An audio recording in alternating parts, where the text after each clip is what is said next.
So hello, thank you, Janelle, and thank you to ātac for the opportunity to speak with everybody during the process series.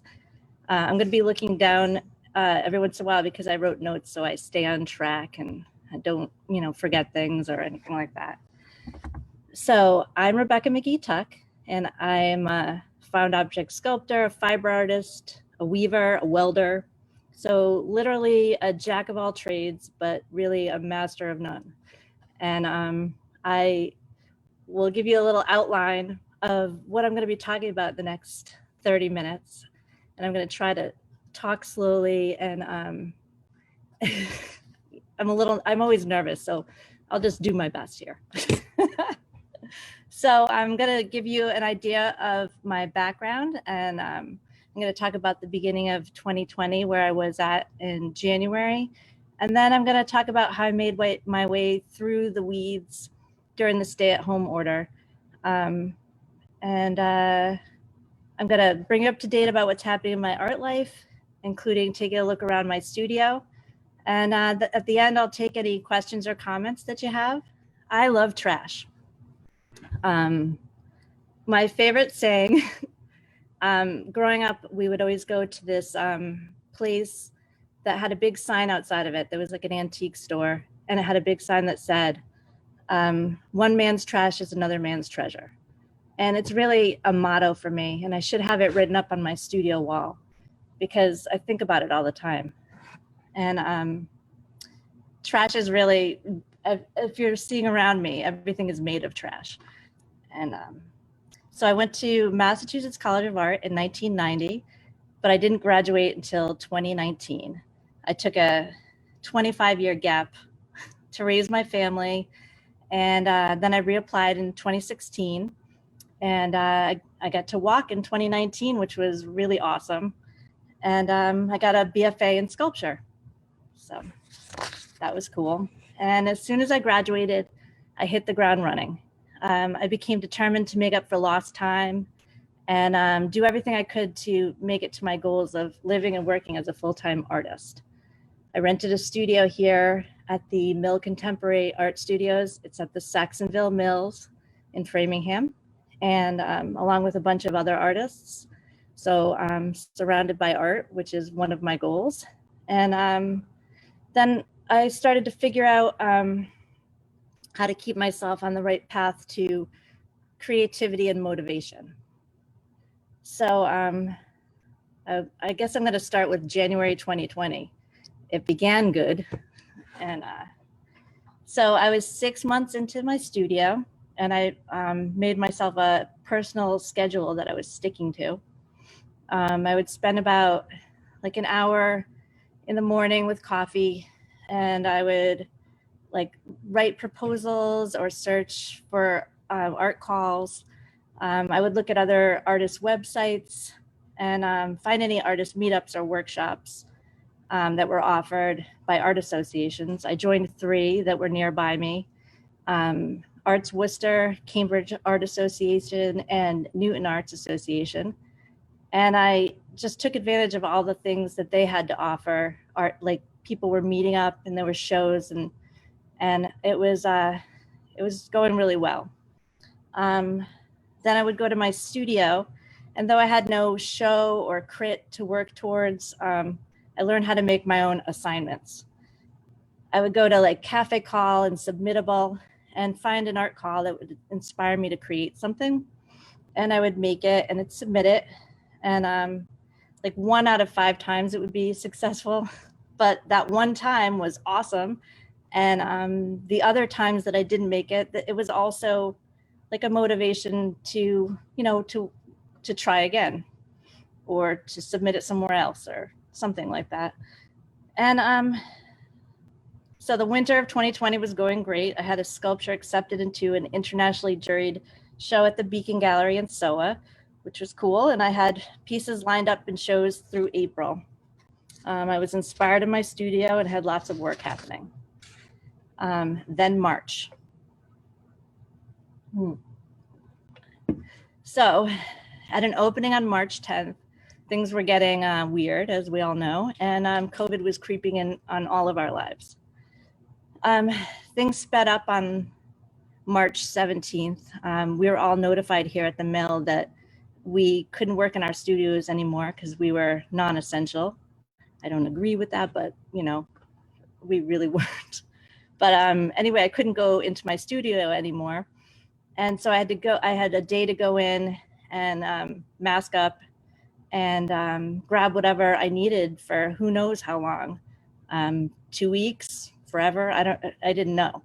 So I came in here and I grabbed my sewing machine, wire, fabric, collage making stuff, scissors, things like that, and put it in my car and moved them home into the only room available, not being used as an office or a makeshift classroom for one of my teenagers, the dining room. So the dining room became my new studio. And I guess in a bit when I give you a tour of my studio, you're going to understand why I have a studio and how come my dining room isn't a long-term option for a found object sculptor to work in for very long. So I'm a pack rat and I collect things. I collect a lot, and it was going to become a problem. So with everything closed and we were all staying at home because of the order and because of fear, I had to rethink how I was going to continue to work. I started collecting within my house, because I would find like a bag of outgrown clothes from my kids, material. I would find old books and tchotchkes I never used, material. I would go up in the attic. I found my Aunt Lynn's oil paintings that were up in the attic for years that she painted in art school in the 70s, a material. And that was my new collection. I was adapting my material collections. Now, how would I adapt my opportunity searches? Of course, there were no more art calls. All the galleries were closed. All the shows that I would have been in the spring were either canceled or moved to next year. And I found a spark of inspiration in the town of Natick where I live. Some artists were putting together a community art project that was called Love 01760. And basically, you'd print off a heart at home and a half heart at home, and you'd color it or collage it. And then eventually you drop it in their mail slot, and then eventually they would connect them together so that all the people in our town would be like together while apart. And it was a really nice project. And how did this inspire me? Well, got me doing something creative, and I had my family helping out, and eventually I moved to volunteering, putting it together. And then eventually they asked me to make one for the police department. And then I started helping them put it up. And it felt really good to do something in the desert of nothingness, of no interaction with other artists. So it was a bright spot. I'm a firm believer too that everything leads to some other opportunity. So I was just taking whatever I can get. The next inspiration spark for me it's kind of weird, but it's strangely a giant garbage bag full of yarn. So my neighbor had been cleaning out her garage and her closets, and like we all kind of were, because we're stuck in the house and we're organizing, and and she came over with this big bag of yarn and asked me if I wanted it. Now, I don't usually work with yarn, but the colors generally are ones I wouldn't choose, but now it was in my dining room, and it was a new challenge, and I figured I'd find something to do with it. So let's see, what did I do with it? Oh, yes. I learned to knit, finger knit on YouTube. And then every night while watching the stressful news or whatever we were watching, I committed to finger knitting 3 to 4 6-foot lengths of finger knits every single night for a month. So now I had a beginning. I had I guess I never really counted them, but like seems like hundreds of finger nets that I didn't know what to do with, but maybe I would. So I guess that brings me to something I call beginnings. And this is my side note. Beginnings are what I kind of work on when I have no plan, like 100 finger nets, or basket weaving of found fishing rope, or trying something new like plaster, which I don't usually work with. I start something without a plan and then put it aside until I figure out what to do with it. So this is 100 finger nets. Each one of them I wired, and then I attached it. I kept attaching it and weaving it through to a chair that I found on the side of the road. There's some tights that are filled with pillow stuffing. And to me, it kind of reminds me of like the confusion and the how my head felt during that time in March and April. And it also kind of reminds me of a COVID-19 molecule, I guess. And it's actually the first thing that I started and finished while I was in my dining room studio. So it's a little different, but it was because of the materials I collected. Anyway, another thing that happened during the stay-at-home order was I found another way to collect, and I was using social media to collect. I was seeing on Facebook sites people were cleaning, like I had said, getting rid of things, posting on Facebook, on Free Cycle, moms groups, yard sale groups. One person put up a question asking whether or not anybody wanted their formal living room curtains. And I raised my hand, yes, put on my mask, drove to their house and where she left them at the end of her driveway. And from the curtains, I got so many raw materials. There was wood that they were attached to, there was grommets, there was yards of gold silk and heavy red and blue material. Anyway, all these, again, all the patterns weren't like to my taste normally, but it was a challenge, and it became the beginning of my sculpture that I worked on throughout the stay-at-home order, my pandemic house, which is now called Once Upon a Time. And the material, I'm going to show you that in just a second. Hopefully I can do that well, but I wanted to show you it in my studio, but right now it's in a real live show at the Piano Craft Gallery. So this is my pandemic house, and all the material came from all the base material came from my house, or mostly from the curtains that I collected from that Facebook group. This front panel here, can you see my cursor?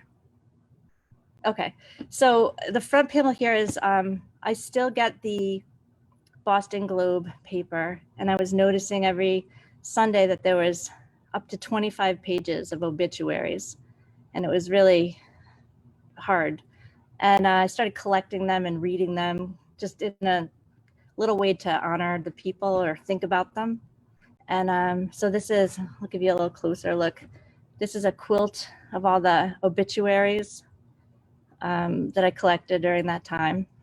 This here is a side view where these are all clothes that represents my family who I was living with. We're all together through the whole stay-at-home order. Here's my son and his partner, and my husband, my other son, my daughter, and me. And so it's just clothes that represent them, give a feeling of them. And these are 180 coffee filters from a accidental purchase on Amazon that I had in my house. And it kind of represents the monotony of every day, making coffee, and it's the same, you know. Here's a little close-up of the clothes. I did a little embroidery on each of them. This is a weaving I made. Up here is some of the these are sheets that were in my donation pile. Caution tape that was in the basement. This is more material from the curtains. and a weaving somebody gave me. And these are all gloves that were used every time we'd go to the grocery store. So everything from the house. And then George Floyd was murdered. And these two panels were in response to the political unrest and the systemic racism we're all experiencing. So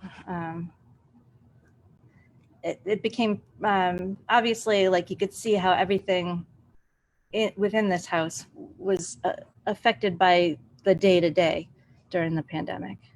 Yeah, so each panel was inspired by events that we were living through: monotony, racial injustice, COVID deaths, being stuck at home. Anyway, soon the weather calmed down and it was getting nicer out, and I was able to start back up with my beach trash collecting, which is my favorite thing to do. Walking the rack line and picking up what I find, trash.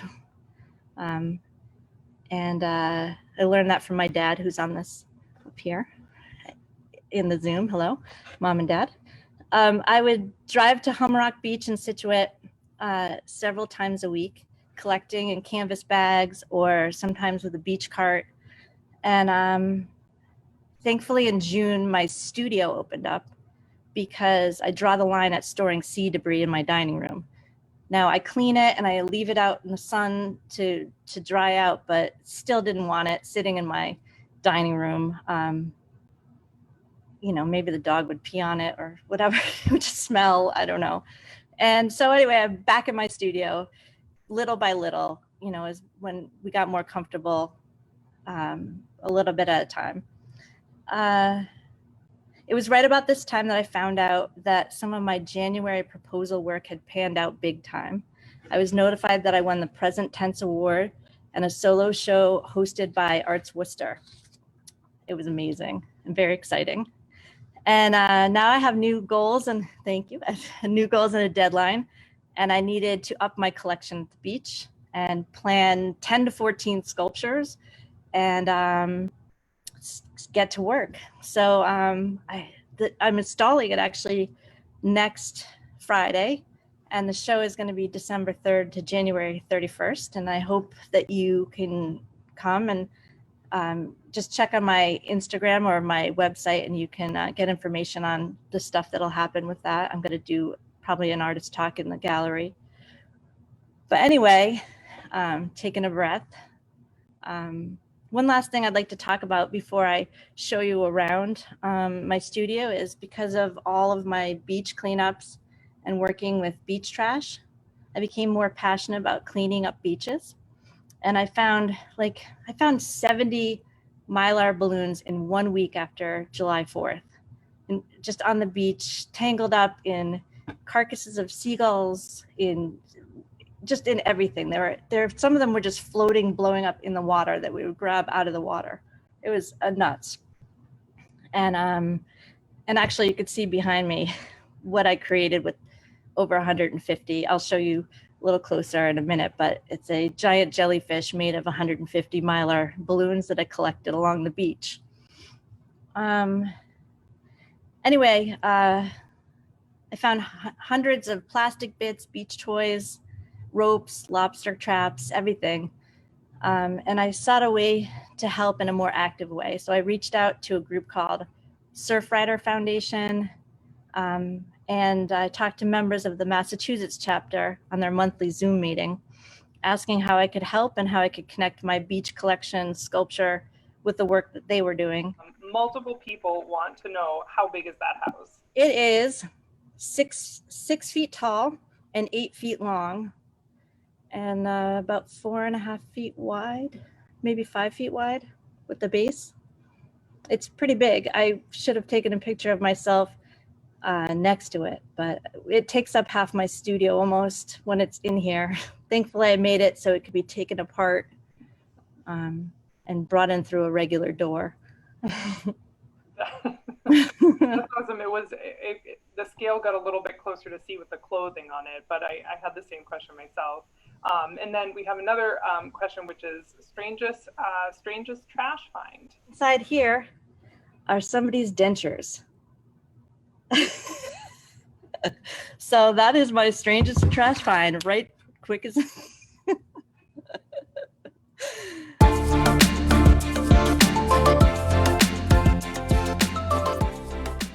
So let's give you a pan. This is my studio. It's got very tall ceilings. It's got some nice light during the day, but obviously not now. Now, a lot of the work that's here is all getting ready to go into the show. So it's cleaner than normal for you guys and for the fact that I'm finished with a lot of stuff. So let's take a little tour and a sneak peek. So, whoops. This here, can you see that? This here is a piece that I made with a candy machine, and it's filled with beach toys that I've collected along the beach.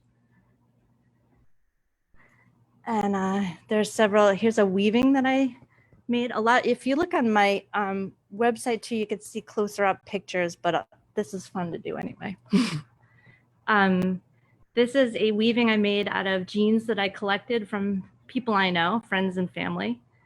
My sister will say that I stole a pair of her jeans and put them in there, but we will never know for sure. Here is the piece right there. I can't point to it because I'm holding the computer, but that's made all of, it's called regarding coral, and it's made out of all sea debris. Here's a piece that's not totally a backup. That's just part of it. It's not quite done, but it says all at sea, stem the tide, and dead in the water, a bunch of things, ocean terms that have to do with the collection of like one-time use plastic water bottles. If you want to take off your mute and ask me to look at anything closer, feel free to. Here's an example of a piece that I made specifically for a show, and it didn't get in, but here it is, and now it's going to be in my show. This is called Red Tide, and it's made of all red trash that I found. And because I made the red one, I had to make one out of all the yellow trash that I found at the beach. So I guess this one is hard to capture, but it's a 12-foot jellyfish made of all the balloons that I got. And each of the balloons at the bottom is stuffed with more sea debris that I found at the beach. It's pretty cool. I like it.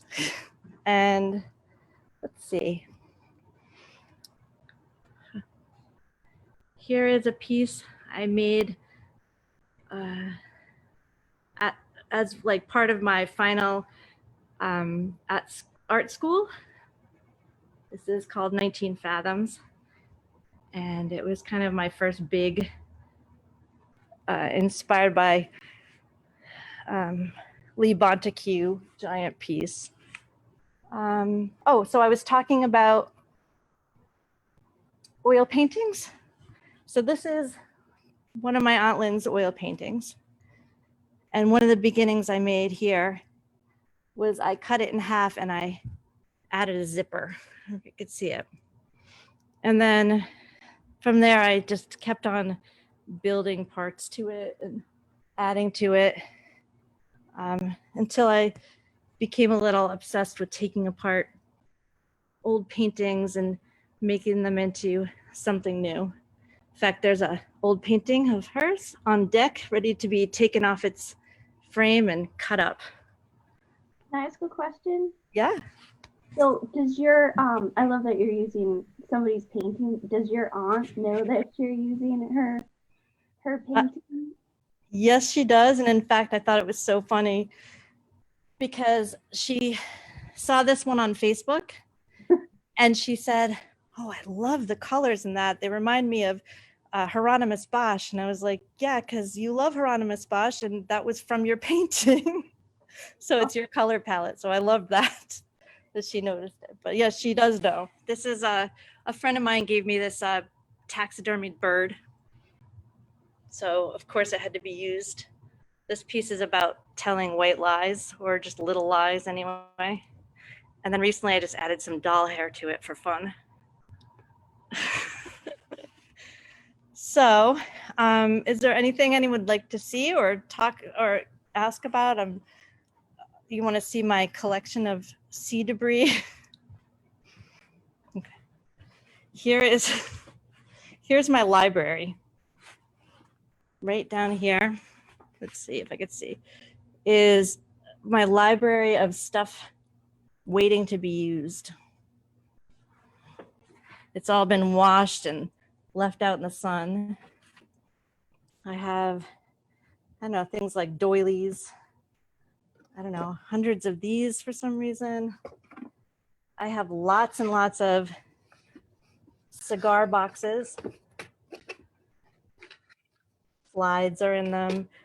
Some of them have like old pictures.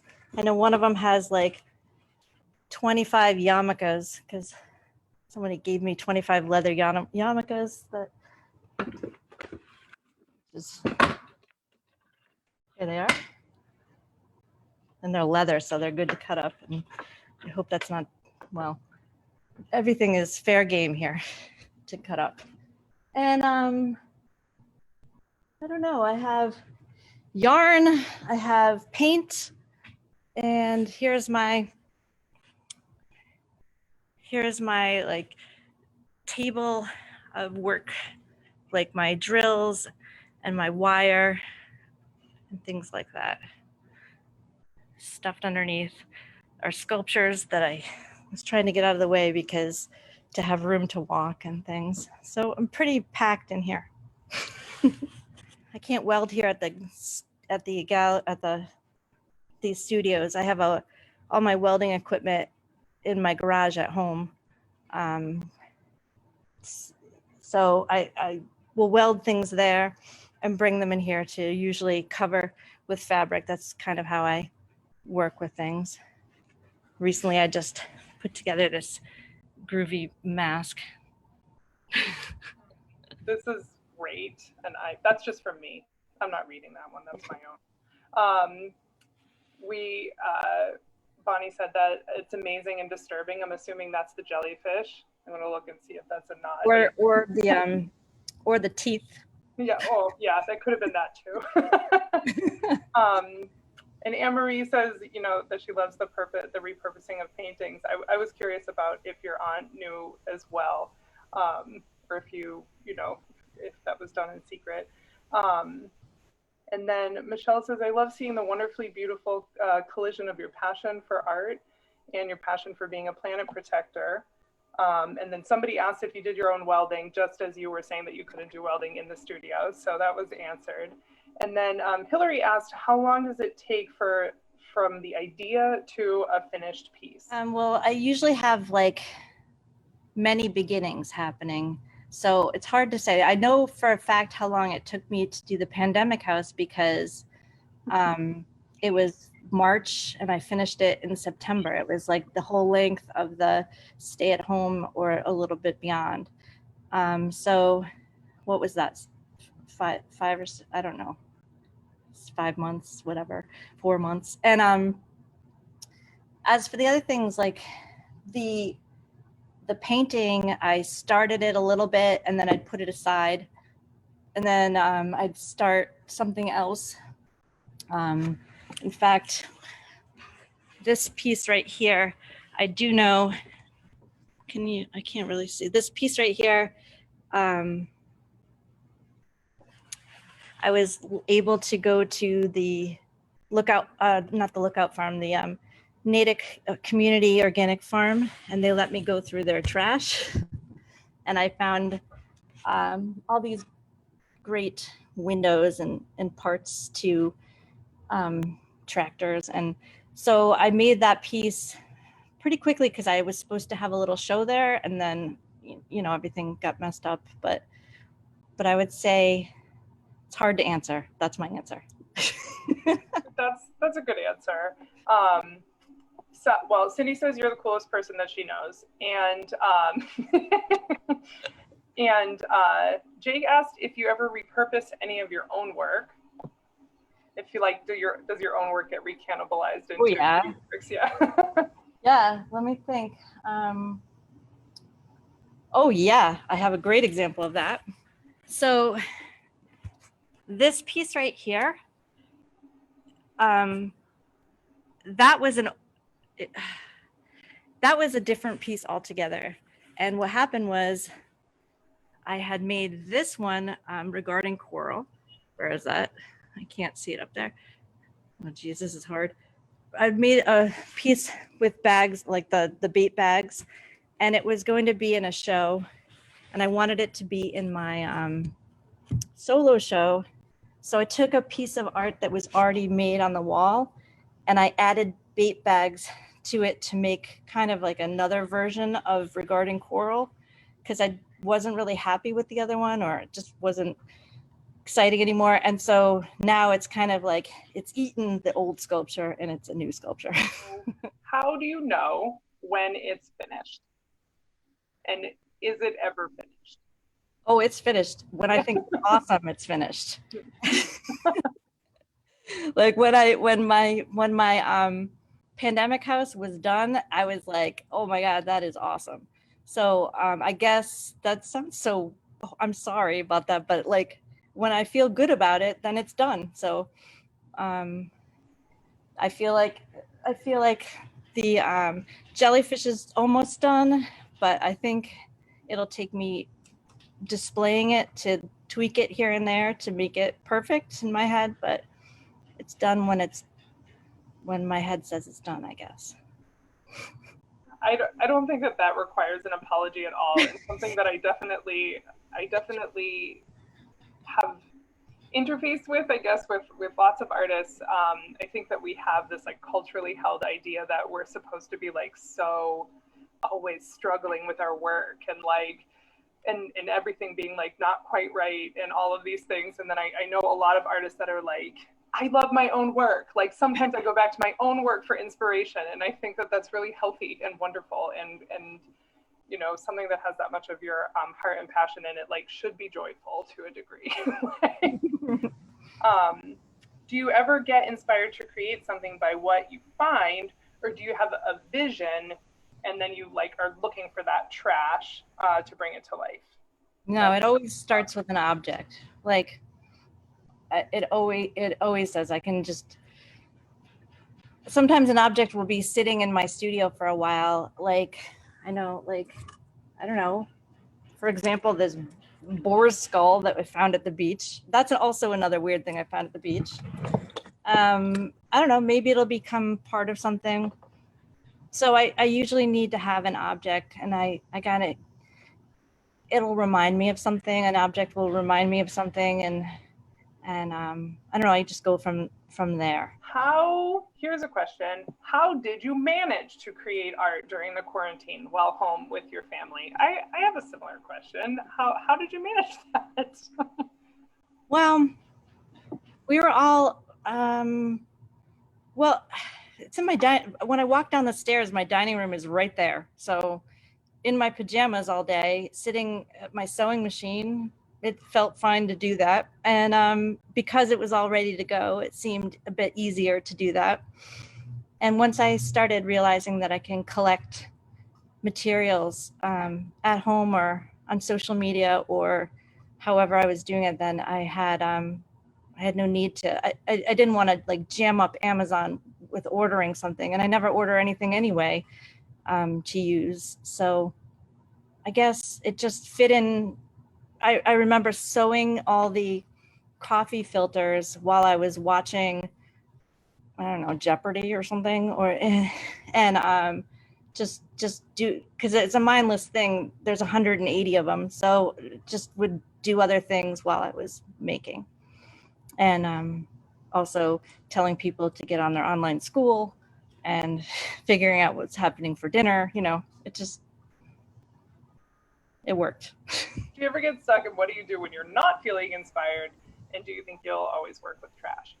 Well, I guess let's be clear. There wasn't every day during the stay at home or during the pandemic wasn't like a productive day. There was Netflix days, There was like crying over a puzzle days. There was like, you know, I don't know, no art days. So like every day wasn't like always working, but I tried not to string those days together. You know, like you try to separate that one day. I totally forgot the question. Am I answering it? I think I am. But I was trying not to string the bad days together. I think the question is like generally if you're stuck, you know, if you're like not moving through. But earlier you said like sometimes you put stuff down and walk away from it and start something else. That caught my attention. And if you're feeling uninspired, do you like kick yourself back into inspiration somehow, or how does that process work for you? I usually start by making something like, meaning just getting my hands moving. I'll crochet something, which I'm not a great crocheter, but I'll try, and I'll do, I'll wrap wire. I'll just try to do something that I'll put aside, like those beginnings I was talking about, that I'll make a bunch of them. And then if I have a bunch of them, it seems more likely like it's going to become a sculpture in the future. So even if it's not for something, maybe a bunch of wrapped sticks with wire together, maybe later will be interesting. So I guess when I'm uninspired, I'll just try something new. That's really lovely advice for all kinds of parts of your life. Jake is asking, what is your favorite Thanksgiving side dish? Well, obviously it's the stuffing. Because my mom makes it. And then Megan asks, do you use a journal, or do you have somewhere where you jot down your thoughts and design ideas before you begin a building process, or do you just jump in? I normally jump in. The only thing I write in a journal, I have like this little studio journal that I just kind of jot down notes about what I did that day or what I applied for, or even down to like what hashtags I used on a picture, but just like little notes so I can, but I don't plan anything. It's hard for me to do that. I know that welding seems like it's a thing that you have to plan for, but I'm kind of an art welder, so I don't have to make a tank or anything. So I just kind of fake it till I make it. Do you ever start building something like, especially a larger piece, where then you need like something more structural and then have to kind of go back and like rebuild the thing that, like, because you know, collaboratively building, you can like put it all together, but have you ever had like framework issues or anything like that where you had to kind of go back? Yes, that's when I revert my attention to my father. In fact, I had one piece that was already made, and then my terrible weld broke, and it was already covered with plastic and fiber. And somehow, so I brought it to his welding shop, and I held like pieces of metal over the plastic in a weird way while he precisely welded the thing without setting the whole thing on fire. So there's ways of doing it. Jake says that that they saw your 3 masks in West Concord, and they're amazing. And can you talk about what inspired those? Oh, well, sure. If you want to see them, you can look on my website. There are 3 masks that were represented. They're called Mare, Terra, and Vento, and they represent earth, wind, and the sea. And I made them at the beginning of the quarantine. No, in the beginning of the pandemic when Italy was in quarantine, and I was just thinking about masks of protection for the environment. And they were in an outdoor show in Concord for the last couple of months. I just unfortunately uninstalled them or took them out, and they're sitting in my front yard greeting people now. We have another question about another installation. What inspired the installation at Get Outdoors in Concord?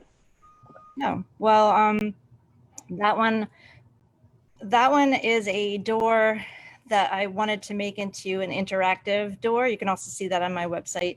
I wanted it to be where people could like take something and leave something and kind of make it a scavenger hunt that would be fun to find. It's a door It's a bunch of doors that artists painted, and mine was more of a sculpture where you can it was interactive, but then COVID happened and I had to like pull it back from the touching and the aspects, and I had to like attach things to it.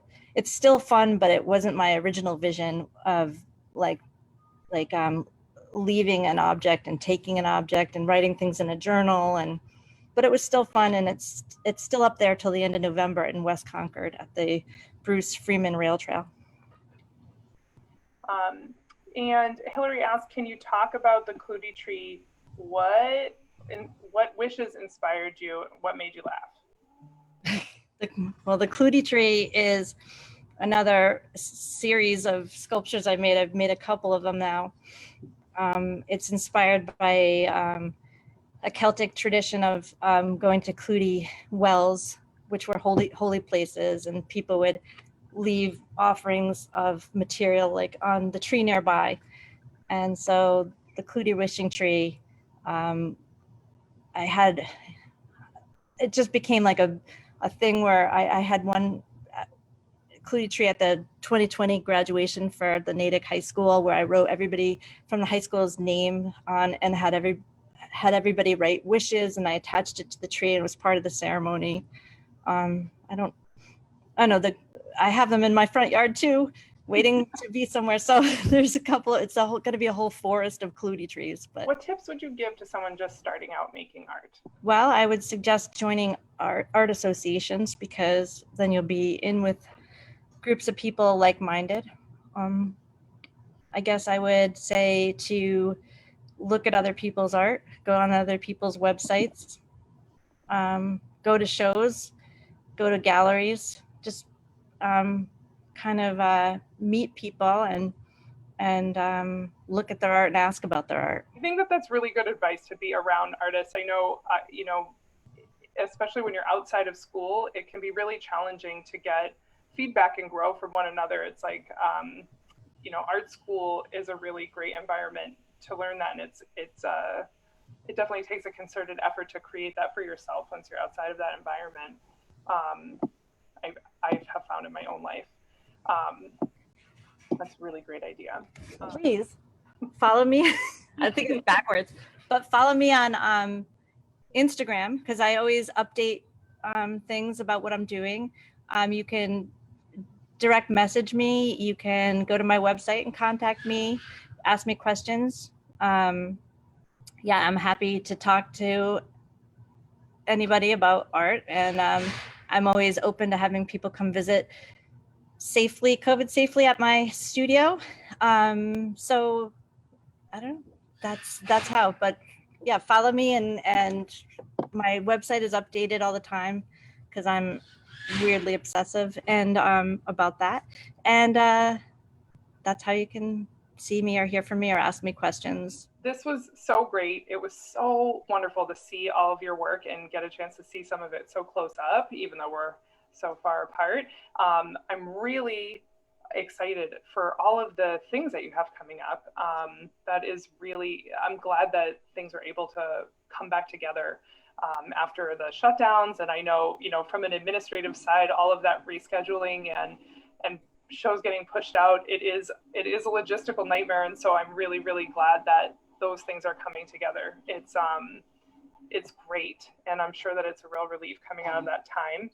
Rebecca, this was so wonderful. And it is so delightful to see somebody's process and hear about that, and hear the passion and the interest of all of that. And I love your studio so much. It's so beautiful. Come on and visit sometime. Yeah. And I have a final question. It's from me. Why Scituate specifically? That's where I grew up. Oh, really? Yeah. Well, Hummerock Beach is just like a secret little gem that seems to be caught back in time, and I love going there. And so it just happens to be across from Boston, and a lot of stuff comes to it, so it's just a magical place. So Hummerock Beach, magical. Now I have another question about beaches and trash. did you note it? Like, did you start out looking at a bunch of different beaches and you're like, this beach gets the most trash? And then well, no, I guess Hull had some good trash because it's also across from Boston. The Cape doesn't have very much because mostly the Cape is on the bay, and the other I don't usually find very much in the Cape. Mostly I guess across from Boston is where I see the most. Mm-hmm. That's a really interesting, intimate insight into trash flow to the shore. It's really interesting. Again, thank you so much. Thank you everybody for being here and engaging. Jake, thanks with all those links. That's great. And I'll see you all on the next one. I'm just checking for any last questions. Please share the video with all your friends if you had a good time. I'm sure you did. And have a great night, guys. Thanks, everybody. Bye-bye.